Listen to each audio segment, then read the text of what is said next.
Y el título de este sermón es No me avergüenzo, no me avergüenzo. Si ha encontrado el texto, entonces siga atentamente la palabra de Dios que nos habla en esta mañana.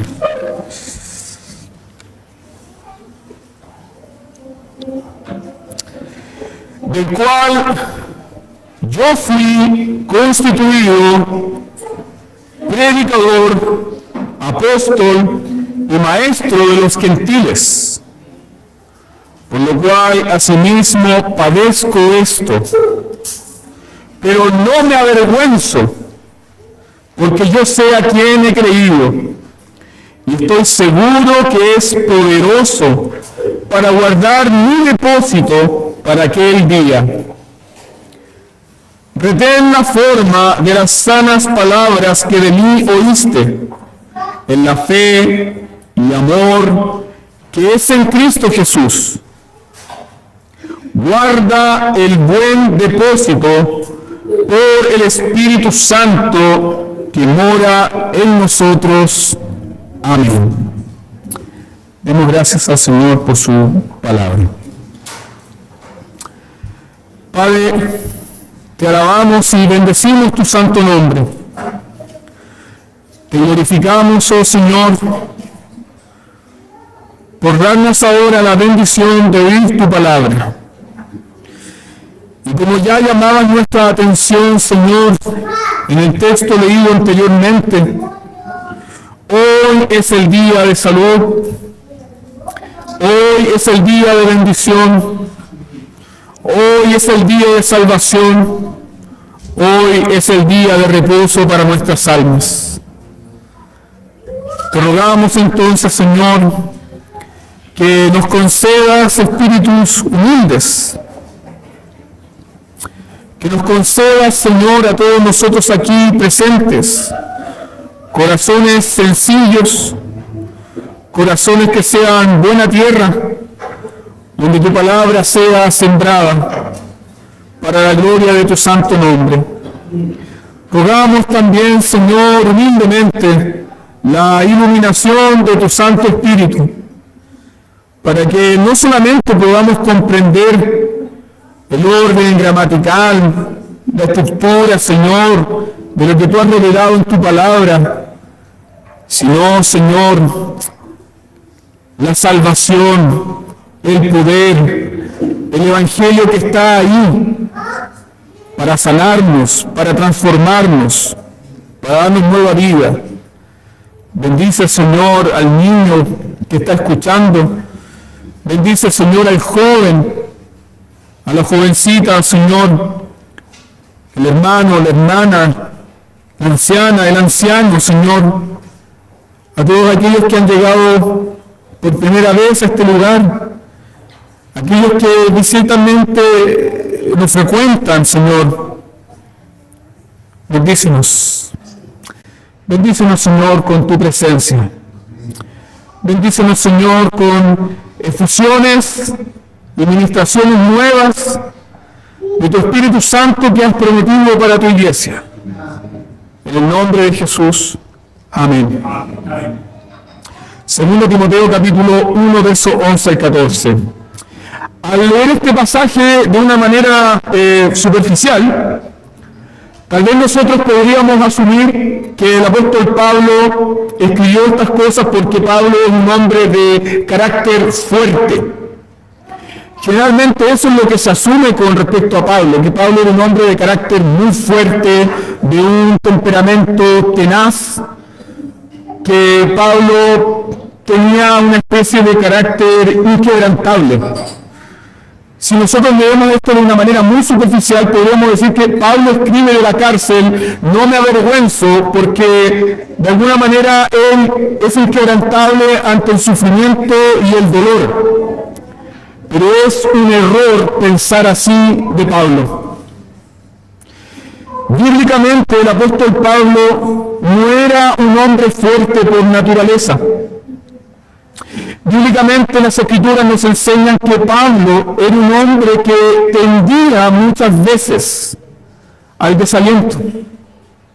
Era un hombre sensible. De hecho, muchas veces Pablo se sintió herido por una congregación tan hostil como la congregación de los Corintios. Pablo era un hombre sensible. Pablo no era una especie de roca inamovible que caminaba por aquí y por allá. Era un hombre sensible. Y solamente atendamos a el propio testimonio del apóstol. El propio apóstol Pablo, en 2 Corintios capítulo 7, versículo 5, él dice que cuando fue a visitar a Macedonia, experimentó lo siguiente. 2 Corintios 7, 5 dice así: de afuera conflictos, de adentro temores. De afuera conflictos, de adentro temores. Entonces Pablo se reconoce a sí mismo como alguien débil y que también muchas veces experimenta, ¿qué cosa? Lo que tú y yo experimentamos. ¿Qué experimentamos? Temor. El temor. El temor en los sufrimientos, el temor en la angustia, el temor en el dolor, el temor al desamparo, el temor que todos nosotros como seres humanos podemos experimentar. Luego, cuando visita por primera vez la iglesia de Corintio, puedes ver esto en 1 Corintios capítulo 2, versículo 3, Pablo dice lo siguiente: estuve entre vosotros. Esto es muy auténtico de Pablo. Estuve entre vosotros con debilidad y mucho temor y temblor. Cuando los corintios estaban peleando por quién tenía el mejor predicador, a los corintios no les gustaba Pablo, porque en su aspecto Pablo era despreciable. Los corintios amaban a Apolos, porque era un hombre ferviente y elocuente. Pero Pablo era más bien plano, débil y temeroso. Entonces, la idea de que este hombre escribe esto desde la cárcel porque tiene un carácter fuerte o inquebrantable es contraria a la propia revelación de las Escrituras. Y permíteme guiarte en este pensamiento. Porque si el Evangelio es solamente para los que tienen un carácter optimista por naturaleza, o firme o inquebrantable ante la adversidad, el apóstol Pablo jamás hubiese escrito "no me avergüenzo". Pero aquí vemos la gloria del Evangelio, que el Evangelio llega a todo tipo de personas. Aquellos que por naturaleza son en sí mismos optimistas y siempre están viendo el vaso medio lleno, pero también el Evangelio llega a personas que muchas veces les cuesta ver el vaso medio lleno. ¿Y dónde está la gloria del Evangelio? Que el Señor rescata, perdona y salva a toda clase de personas. Eso hace el Evangelio de Jesucristo. Pablo experimentó debilidad, mucho temor, mucho temblor, y incluso en esta propia epístola, que esta es la última epístola escrita por Pablo, 2 Timoteo, escuchamos al apóstol Pablo decirle a Timoteo: visítame, Timoteo, antes de que llegue el invierno. ¿Qué estaba pidiendo Pablo? El compañerismo, la visita. ¿Qué necesitaba Pablo? El toque de un amigo, el brazo de un amigo, el hombro de su amado hijo en la fe, Timoteo. Necesitaba ser consolado por la presencia de su gran amigo y su hijo en la fe, Timoteo. Es un hombre sensible, ¿no? Sin duda. Ven a visitarme antes del invierno. Y luego Pablo abre su corazón y dice: porque estoy desamparado, todos me han desamparado. Lucas solamente se encuentra conmigo, y Demas, amando más este mundo, me ha desamparado. Ven a verme, Timoteo. Y una anécdota dentro de esta carta es que Pablo le dice a Timoteo, y cuando vengas, Timoteo, por favor, 2 Timoteo 4, cuando vengas, Timoteo, por favor, no olvides traerme el capote que dejé en Troas. Cuando vengas a visitarme, Timoteo, a la cárcel, tráeme, por favor, el abrigo porque estoy pasando frío. No lo olvides, Timoteo, tráeme el capote. Y junto con el capote, Timoteo, trae también los rollos y mucho más los pergaminos. Es decir, este hombre estaba al umbral de la muerte y quería seguir aprendiendo y estudiando la palabra de Dios. Ese es Pablo. También en medio de estas circunstancias difíciles de desamparo, Pablo le recuerda a Timoteo que debe traer a otro hombre. Y cuando vengas, Timoteo, trae a Marcos, porque no es útil para el ministerio. Un paréntesis, habían pasado más de 20 años, donde Pablo había despedido a Marcos, porque Marcos echaba lo menos a su mamita y no podían seguir continuando en este viaje misionero, y Pablo dijo, niño, así no me sirves. Pasaron 20 años y ahora Pablo dice, ahora es útil. Vemos esa sensibilidad también en Pablo, pero también tiene una firmeza de carácter.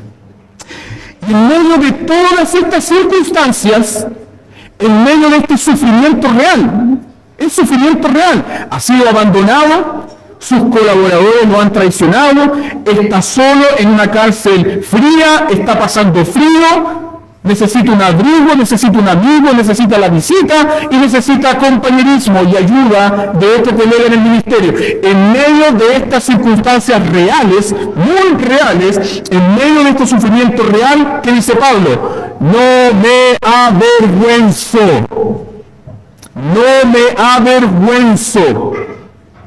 ¿Tenía derecho a sentirse avergonzado?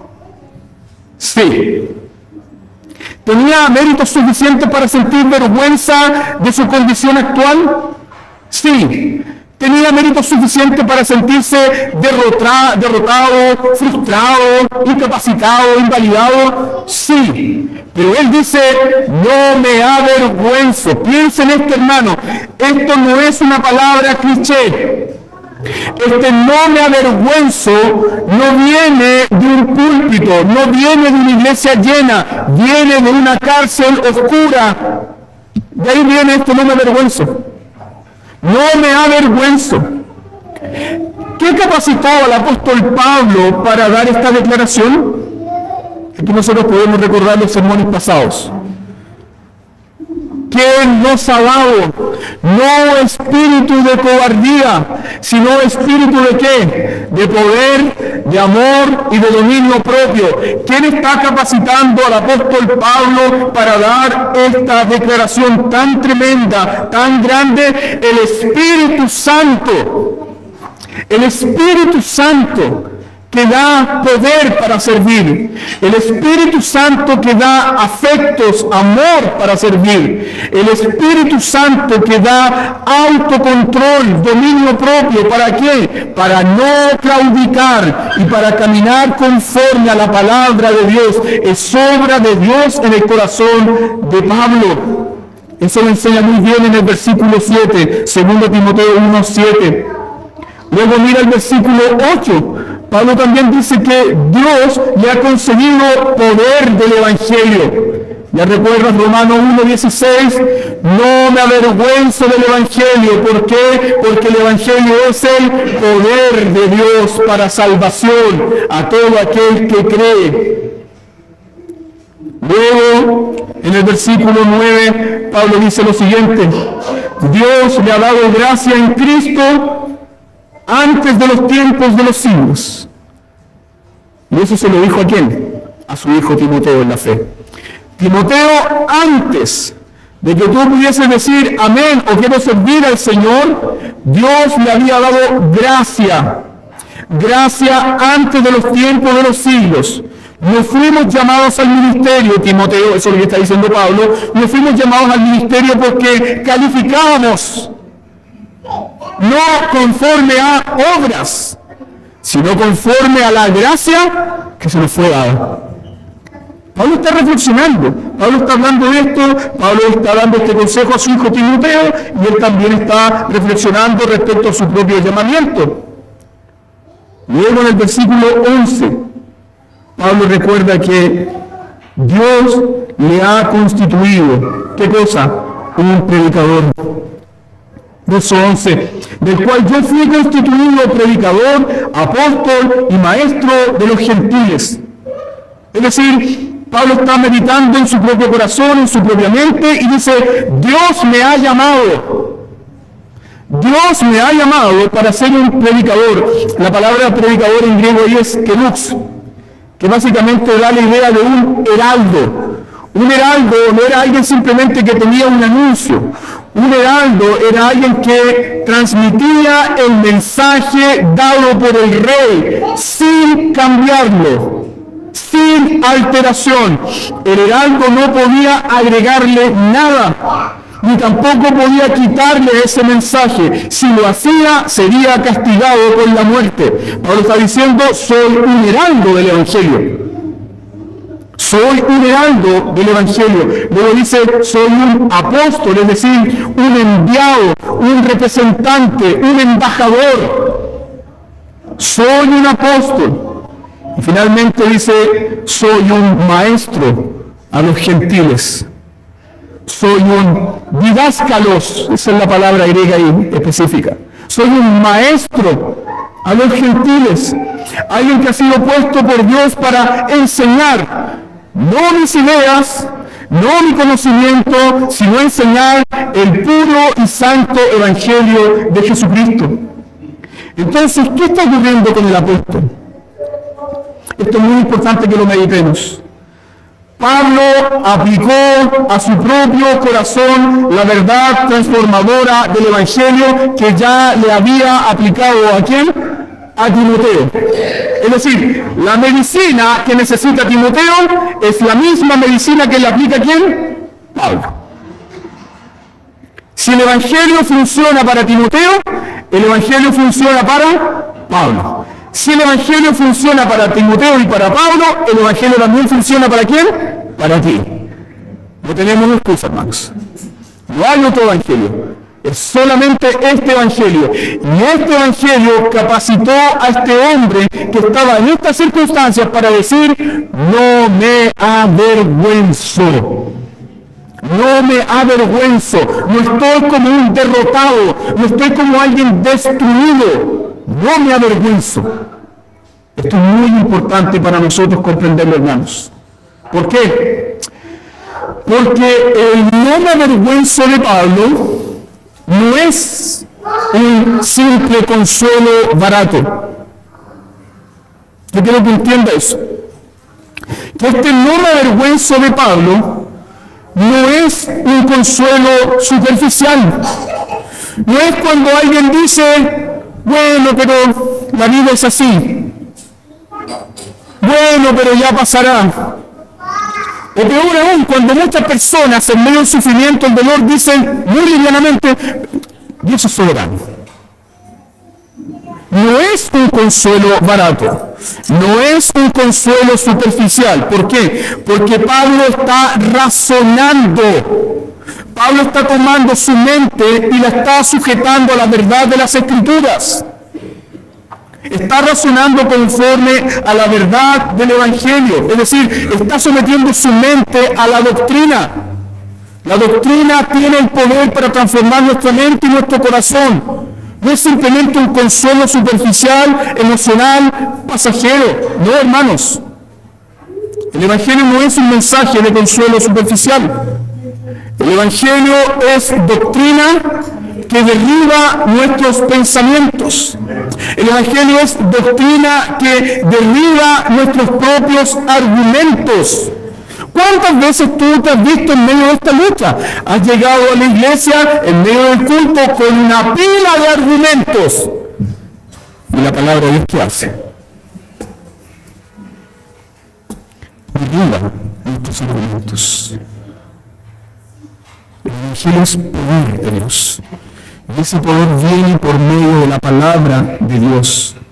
Entonces, Pablo está razonando conforme al Evangelio. Él dice, no me avergüenzo. No es una declaración simplónica, no es una declaración cínica, no es una declaración superficial que una persona en circunstancias similares podría decir, eventualmente podría decir, sí, pero estoy tranquilo. No, Pablo realmente lo está diciendo, lo está expresando porque lo ha pensado en su mente, lo ha meditado en su corazón. El no me avergüenzo de Pablo es el fruto de someter sus pensamientos a los propósitos de Dios y pensar de acuerdo a ello. ¿Cómo sabemos eso? Mira por favor el versículo 12.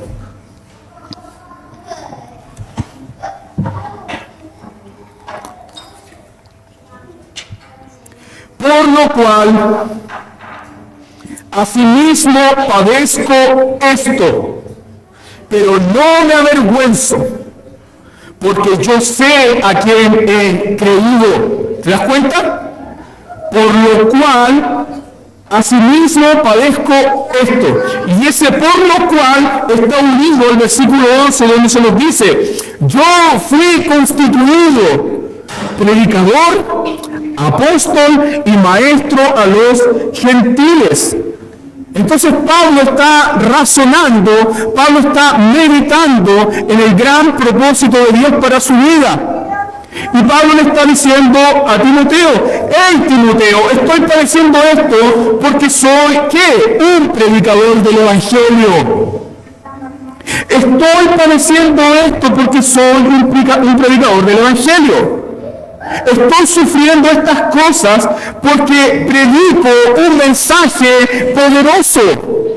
Estoy preso, ¿por qué? Porque soy un embajador en cadenas del único y legítimo Rey de este mundo, Cristo Jesús.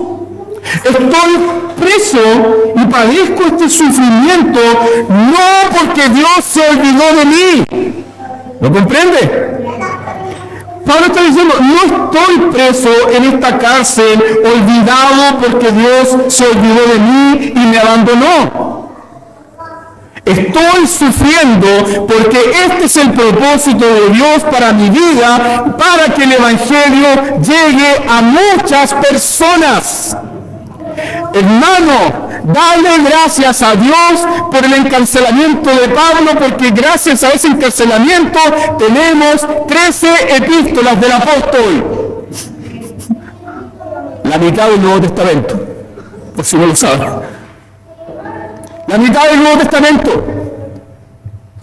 Gracias a sufrimientos, prisiones, encarcelamiento. Y Pablo está razonando con esto. Pablo está razonando y dice, yo no estoy sufriendo porque sí. No estoy sufriendo porque Dios me abandonó. No estoy sufriendo porque Dios se ha olvidado de mí. Así también el cristiano debe pensar. El cristiano no sufre por el azar de la vida. El cristiano no sufre sin destino, sin propósito. El cristiano no sufre porque Dios se olvidó de él. El cristiano sufre por el santo propósito de Dios. Tu vida está en las manos de Dios. Y nuestros sufrimientos son definidos por Dios, con un propósito dado por Dios. Y ese propósito, ¿sabe qué? Viene antes de la fundación del mundo. Entonces, cuando eres llamado a sufrir, no eres llamado a un sufrimiento sin destino, sin propósito. Eres llamado a sufrir para la gloria de Dios y para su propósito. Sigue razonando Pablo. Estoy en esta cárcel porque soy un predicador, estoy en esta cárcel porque soy un apóstol, estoy en esta cárcel ¿por qué? Porque soy un maestro de los gentiles. Entonces, si ya no fuera un predicador Pablo, si ya no fuera un maestro de los gentiles, si Pablo no fuese un predicador de este evangelio poderoso, ¿qué sería de la vida de Pablo? Pablo seguiría siendo el fariseo, homicida, asesino que era hace 40 años atrás. ¿Pero qué hizo el evangelio? Le cambió, le transformó, le dio nueva vida. Por esto estoy sufriendo. Estoy sufriendo, ¿por qué? Porque Dios tiene un propósito en mi vida, dice Pablo. Me hago esta pregunta. ¿El Evangelio promete liberarnos a nosotros de los sufrimientos de este mundo caído? No, hermano, no. El Evangelio no promete liberarnos a nosotros o salvarnos de los sufrimientos de este mundo caído o de las miserias de este mundo. El Evangelio no promete aquello. El Evangelio sí promete darnos esperanza, darnos fortaleza, darnos consuelo y darnos un entendimiento en medio de los sufrimientos. Eso es lo que promete el Evangelio. Y esto lo vemos en la propia vida del apóstol Pablo. El Evangelio no elimina ni el sufrimiento ni el dolor. Lo que hace el Evangelio es dar sentido, entendimiento profundo al sufrimiento y al dolor. Mira por favor en la misma carta, 2 Timoteo, el capítulo 2, y ve al versículo 8 al 10. 2 Timoteo 2, verso 8 al 10.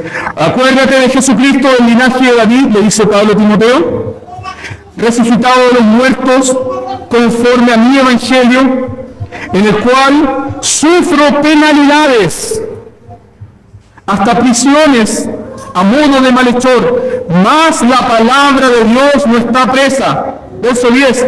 Por tanto, todo lo soporto por amor de los escogidos, para que ellos también obtengan la salvación que es en Cristo Jesús con gloria eterna, gloria a Dios. Porque cuando Pablo estaba sufriendo y soportando los sufrimientos y penalidades, lo hizo por amor a los escogidos de Dios. Lo hizo porque el Espíritu Santo puso amor en su corazón por aquellos que el Señor traería a través de su santa palabra, su santo evangelio. Ese eres tú y ese soy yo. ¿Te das cuenta cómo el Evangelio da sentido al sufrimiento? Tal vez tú no lo sepas. Tal vez tú seas desconocedor de tu propia historia. Pero puede ser que con sufrimientos o con un dolor en particular, Dios llamó a algún familiar tuyo y creyó en el Evangelio. Y a través de ese sufrimiento y ese dolor, vino una salvación a tu casa. Todo lo sufro por amor de los escogidos. Tus sufrimientos tienen sentido, propósito y significado. Entonces, el consuelo de Pablo no es un consuelo barato, hermanos. No es una simple palabra que se repite como mantra. Sí, voy a estar contento, no me voy a avergonzar. No. No me avergüenzo viene de qué? De someter la mente a la palabra de Dios. Someter la mente, el corazón a la palabra de Dios para tener un consuelo profundo, duradero y permanente es la disciplina espiritual de todos los santos del Señor. Esta misma disciplina espiritual de someter el corazón, someter la mente a la palabra de Dios para tener un consuelo verdadero, lo vemos en el libro de las experiencias del Antiguo Testamento. ¿Cuál es el libro de las experiencias del Antiguo Testamento? El libro de los Salmos. En los Salmos encontramos la experiencia del corazón del hombre y de la mujer que creen, que se aferra a Dios en medio de las aflicciones, en medio de los sufrimientos, en medio de los sinsabores de la vida. Permítame guiarte en esta forma que la mente sometida a la palabra de Dios. Mira por favor Salmo 11. David medita consigo mismo y en el Salmo 11 dice: en Jehová he confiado, en Jehová he confiado. ¿Cómo decís a mi alma, escapa el monte cual ave? Luego David se responde a sí mismo: si fueren destruidos los fundamentos, ¿qué ha de hacer el justo? Jehová está en su santo templo, sus ojos ven, sus párpados examinan a los hijos de los hombres. ¿Qué tuvo que hacer el salmista para tener consuelo? Someter su mente, someter su corazón a la palabra de Dios. Otro ejemplo, los salmos. Salmo 42. ¿Por qué te abates, oh alma mía? ¿Y por qué te turbas dentro de mí? ¿Con quién conversa el salmista? ¿Con su amigo imaginario? No, ¿con quién conversa el salmista? Con su propio corazón. ¡Ey, alma mía! ¿Por qué estás turbada? ¡Ey, alma mía! ¿Por qué estás atribulada? Y luego le ordena a su propio corazón, le aplica el Evangelio. Espera en Dios. Espera en Dios. Espera en Dios, porque aún he de alabarle. Salvación mía y Dios mío. Otro ejemplo, Salmo 73. El salmista Asaf, cuando experimenta esa gran prueba que le mantuvo lejos del templo de Dios, ¿quién sabe por cuánto tiempo? No lo sabemos. Él era un teólogo, él era un conocedor de la palabra de Dios. Recuerden que él era uno que dirigía los 25 coros que había en el templo. Y para ser el director de esos coros, necesitaba conocer muy bien el Antiguo Testamento. Asaf era un hombre que conocía la palabra de Dios profundamente.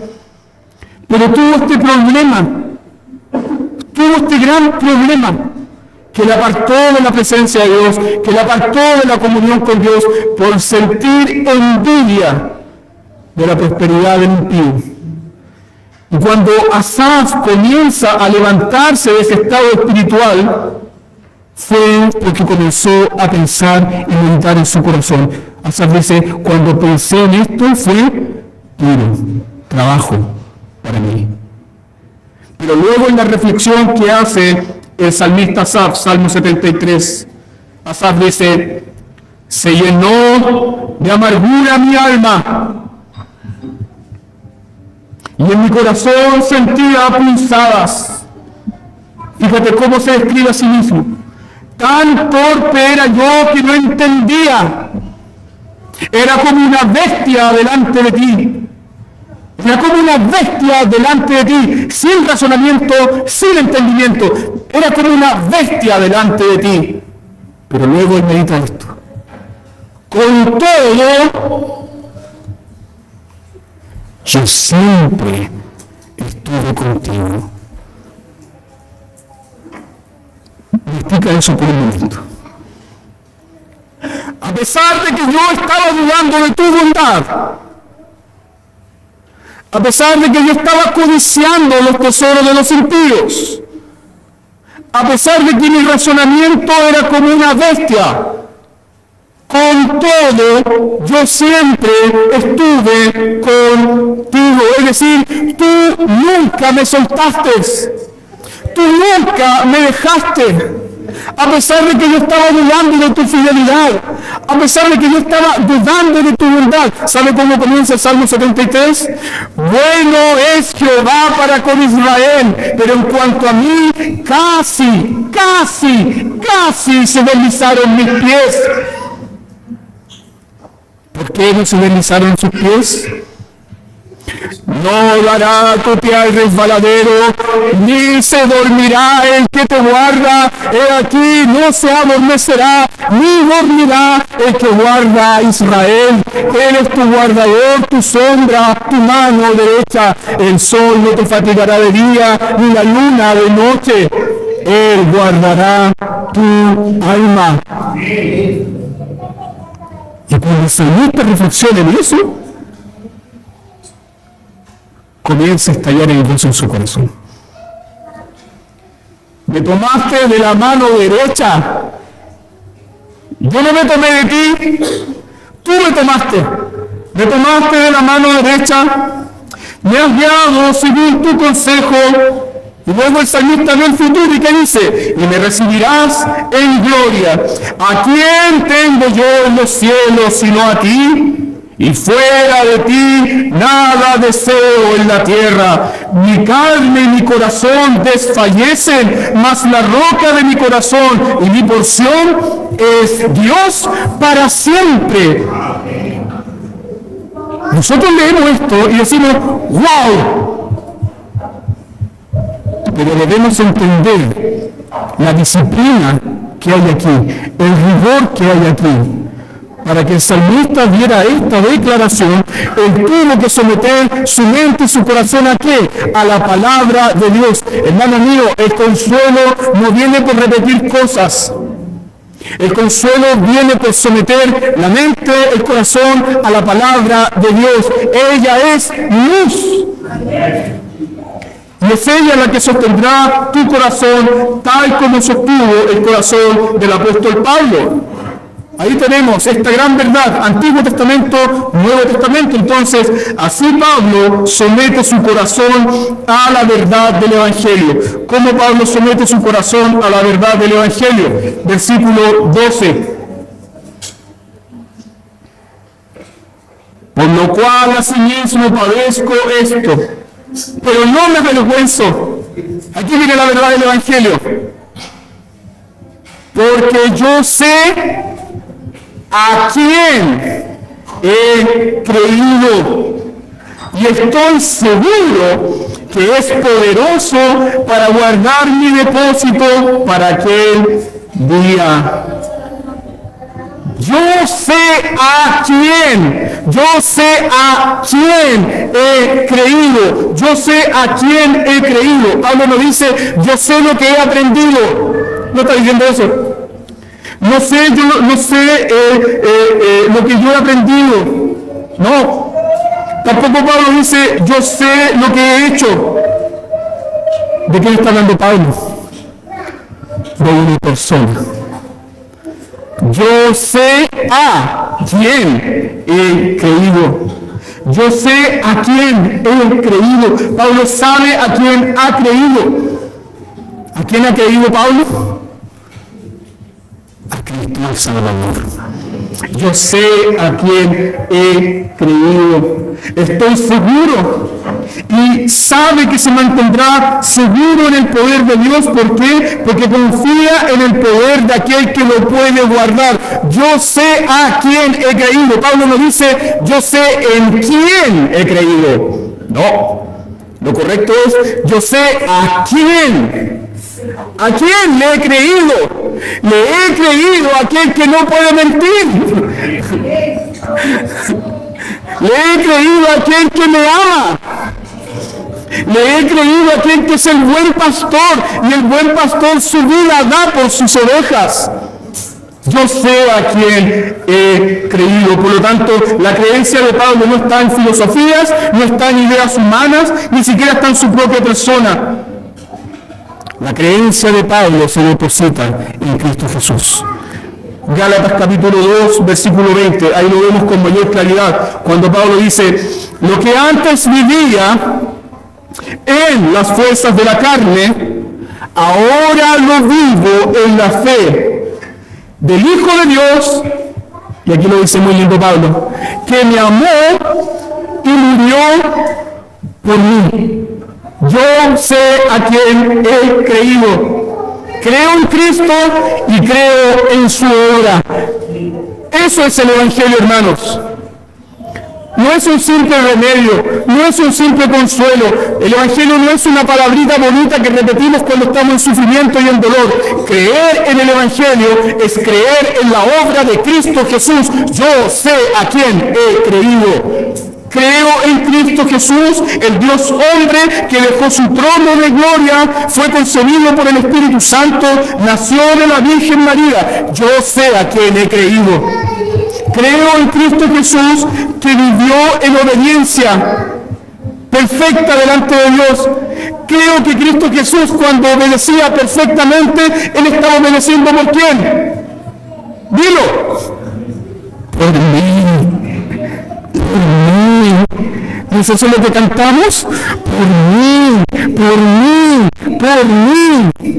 El consuelo viene por aferrarse a la persona y la obra de Cristo. Creo en Cristo Jesús. Creo que cuando Él fue azotado, golpeado y crucificado, ¿qué estaba haciendo Cristo Jesús? Él estaba tomando mi lugar. Lo creo. Yo sé a quién he creído. Creo que Cristo Jesús ha satisfecho todas las demandas de la ley de Dios y que ha cumplido perfectamente el plan redentor. Y que por cumplir el plan redentor que hizo el Padre lo levantó de los muertos. Y lo levantó de los muertos porque su obra está completa, satisfecha, consumada. Creo en Cristo Jesús que murió y resucitó por mí. Creo en Cristo Jesús que ascendió a los cielos, hermano. Y cuando tomó su trono, lo primero que hizo Cristo Jesús, ¿qué fue? Enviar al bendito Espíritu Santo. ¿Cuál bendito Espíritu Santo se ha derramado en la iglesia? Empodera a la iglesia, le da poder a la iglesia para que extienda el Evangelio a todas las naciones, de toda lengua, tribu y pueblo, y para que el Espíritu Santo nos preserve en este caminar. ¿Hasta cuándo? Hasta cuando Él vuelva. ¿Crees en ese Jesús? ¿Crees en ese Cristo? Yo sé a quien he creído. El consuelo del Evangelio viene por creer en la obra de Cristo. Nadie recibirá las bendiciones del Evangelio fuera de Cristo. Se reciben las bendiciones del Evangelio en Cristo y para Cristo. Entonces, ¿cuáles son los fundamentos del apóstol Pablo para decir, no me avergüenzo?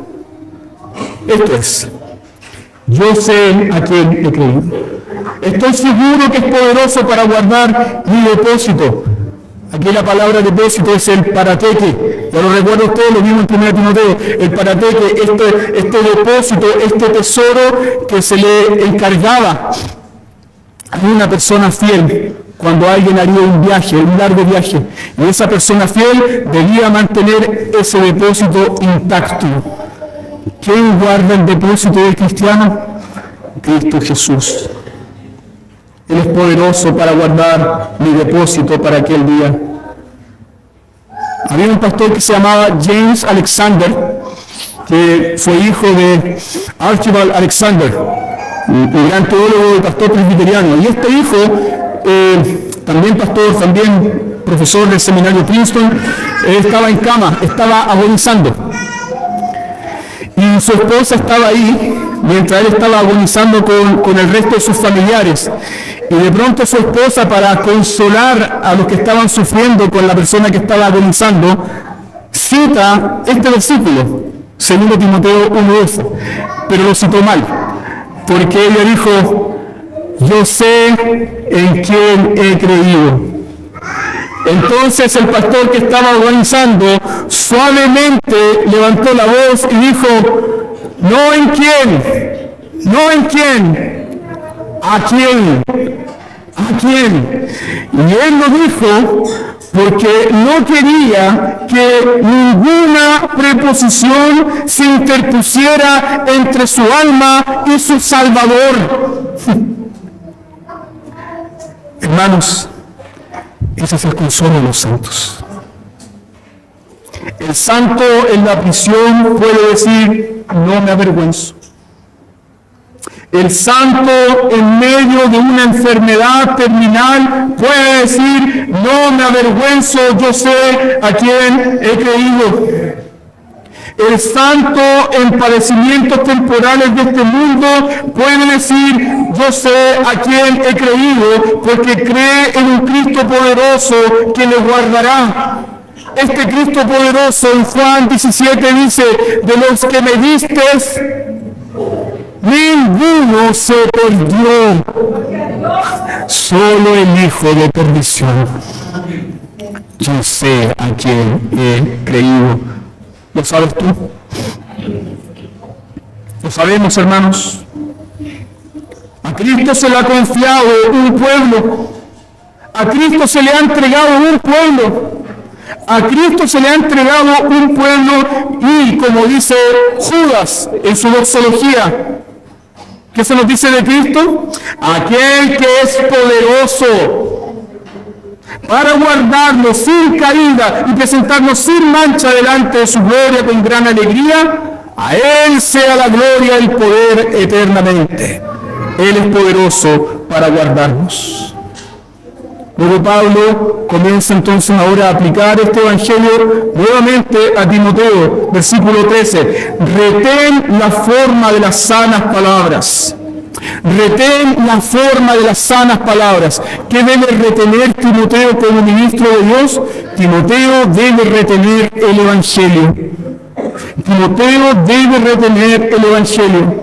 Timoteo debe predicar el evangelio con claridad, debe enseñar el evangelio con fidelidad, debe proclamar el evangelio, según el versículo 13, con fe, amor en Cristo Jesús. Es decir, su evangelio, el evangelio que predica Timoteo, debe tener una sola característica: debe estar centrado en ¿quién? En Cristo Jesús. Piensa conmigo, amada iglesia.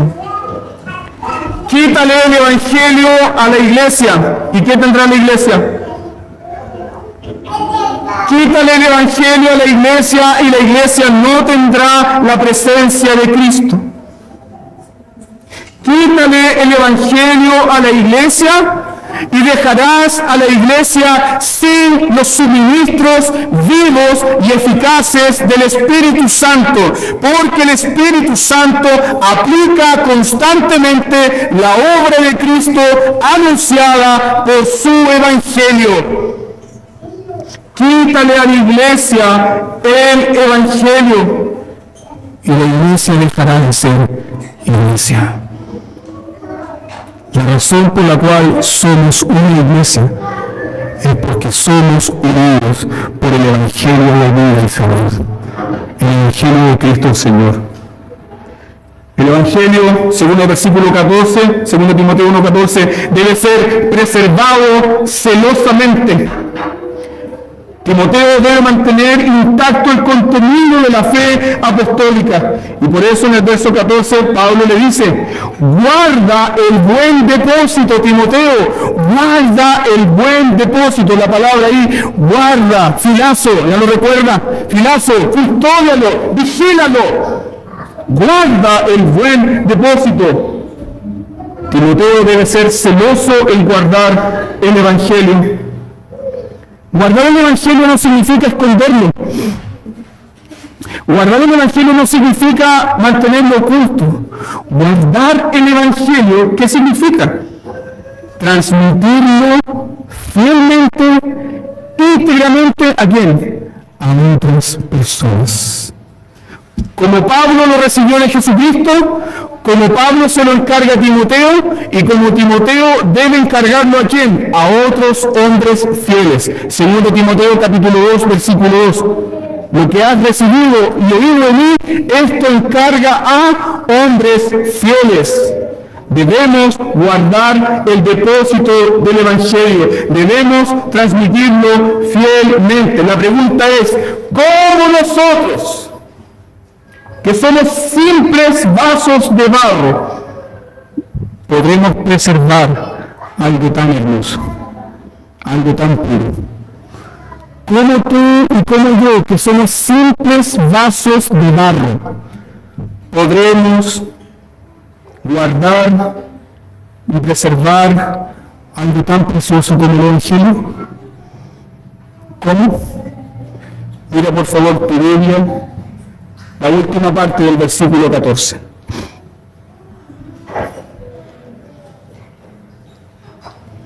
Oh Timoteo, guarda el buen depósito. ¿Por qué? Por el Espíritu Santo que mora en nosotros. Es por el Espíritu Santo que podemos preservar la integridad del Evangelio. Es por el poder del Espíritu Santo que podemos mantener con fidelidad de generación a generación la verdad del Evangelio. Es el Espíritu Santo quien aplica la verdad del Evangelio, porque el Espíritu Santo es Espíritu de verdad. Él nos dirige a toda verdad y a toda justicia. Es el Espíritu Santo que nos guía. Pero hay algo muy hermoso que dice Pablo aquí y que debe ser el consuelo tuyo en esta mañana. El Espíritu Santo no es una visita, hermano.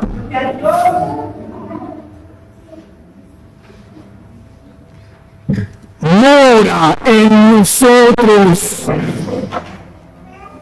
No es una visita, no es un pasajero, no es un habitante, no es un pasajero esporádico, es un habitante, no es un turista.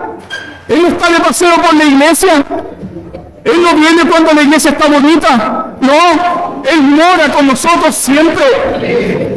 Es por su poder que nosotros perseveramos. Es por su poder que nosotros nos mantenemos en pie. Es por su poder que nosotros podemos anunciar y predicar el Evangelio con fidelidad. El Espíritu Santo no es una visita en su pueblo. Él mora con nosotros y como dijo Jesús, Él está en nosotros. Mora con nosotros y está en nosotros. Y aquí quiero que distingas tú, por favor, la gloria del cristianismo. ¿Por qué? Porque todas las religiones falsas tienen sus lugares sagrados de peregrinación. Todas las religiones falsas tienen sus lugares sagrados de peregrinación, sus sitios de conexión para sentirse más espirituales. Algunos se pegan un viaje a la India y transitan por todos los templos de los dioses falsos. ¿Para qué? Para sentirse más espirituales, para tener conexión con los dioses falsos. ¿Pero qué enseña el cristianismo? ¿Dónde Dios tiene su morada? Hermanos, es una verdad abrumadora y que no logramos comprender del todo. El Dios Todopoderoso enseña que Él mora en su pueblo, con su pueblo. Guarda el buen depósito, Timoteo, por el Espíritu Santo que mora en nosotros. El cristianismo entonces enseña con toda autoridad que el cristiano es morada de ¿quién? ¿Tú eres morada de quién? Eres morada del Espíritu Santo. ¿Sabe la verdad grande de la Escritura? Es que ni usted ni yo nos estamos esforzando para ser una morada. Ya somos morada del Espíritu Santo. No hay cristiano de segunda categoría. No lo hay. Eres cristiano, crees en Cristo Jesús, sirves al Señor, lo amas, el Espíritu Santo ya mora en ti. Eso enseña la palabra de Dios con mucha claridad. Piense por un momento. Isaías 57:15. Así dice el alto y sublime, el que habita en la altura y en la santidad, cuyo nombre es el Santo. Él mora con quién? Con los humildes y quebrantados de espíritu, para vivificarlos constantemente. El Espíritu Santo mora en el corazón de su pueblo. Podemos pensar en Levítico capítulo 26, verso 11. Yo habitaré en medio de ellos, yo seré su Dios, ustedes serán mi pueblo, yo habitaré en medio de ellos y mi alma no los aborrecerá. ¿Por qué? Porque ya el bendito Espíritu Santo mora en su pueblo. Ahora, ¿dónde mora el Espíritu Santo? Y con esto cierra la intervención Pablo a Timoteo. ¿Cómo era Timoteo? Débil, tímido, de poca fuerza, de poco ánimo. ¿Cómo era Pablo también? Débil, con mucho temor por dentro. Entonces, miren la gloria del Evangelio. ¿Dónde mora el Espíritu Santo?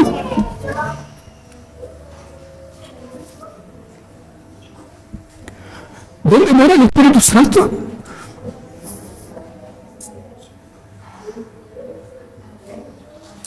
El Espíritu Santo mora en personas que saben que no podrán servir a Dios con sus propias fuerzas. El Espíritu Santo mora en personas que no pueden mantenerse firmes y sin vergüenza si no fuera por la ayuda del propio Espíritu Santo. Por lo tanto, el Espíritu Santo nos hace humildes, porque el poder no viene de nosotros. El poder para permanecer, prevalecer, perseverar, viene de aquel poderoso que mora en nosotros.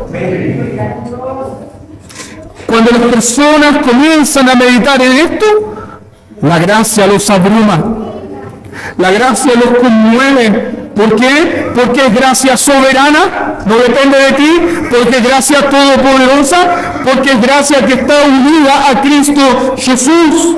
Estas personas conmovidas y abrumadas están dispuestas entonces ¿a qué? A sufrir, a perseverar, incluso a sufrir padecimientos. ¿Por qué? Porque ya el Espíritu Santo mora en ellos. Tan sencillo, hermanos, y tan verdadero, tan sencillo es esto, y tan verdadero como un antiguo cántico que dice así: cuando estoy en angustias y pruebas, la tentación me quiere aprisionar, el Espíritu Santo me guía, me sostiene, no me deja claudicar.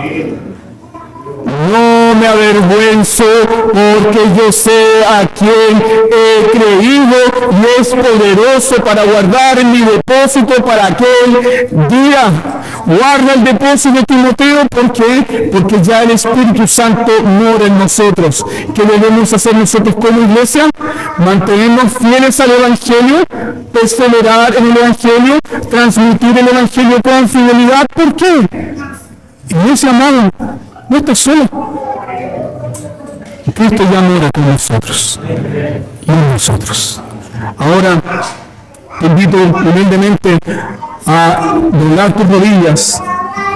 Y si hemos escuchado esta verdad abrumadora, pidamos a Cristo que nos haga consciente de ella, porque el Dios Todopoderoso mora en nosotros. Oremos.